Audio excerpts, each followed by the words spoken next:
Hello everyone, how are you doing? This is MD Tech here for another quick tutorial. In today's tutorial, I'm going to show you guys how to turn off or on safe search settings on your Android smartphone.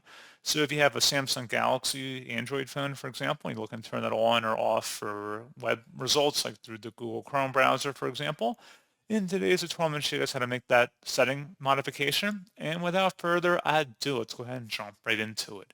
All you have to do is swipe up on your home screen and select the settings gear button. And then you want to scroll down and select where it says Google. So just go all the way down to the Google tile. And then you want to select the All Services tab on the top, and then select where it says Settings for Google Apps. Select Search, Assistant, and Voice. Select the Privacy and Security tile at the top. And then you want to select under content where it says Safe Search. Safe Search hides explicit results. Go ahead and click on that. And if you want to enable Safe Search, you can select one of the top two options here, either to filter or blur results. Otherwise, you can select off to disable those explicit results potentially. And that's pretty much all you have to do.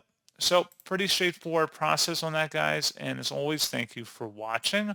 I do hope I was able to help you out, and I do look forward to catching you all in the next tutorial. Goodbye.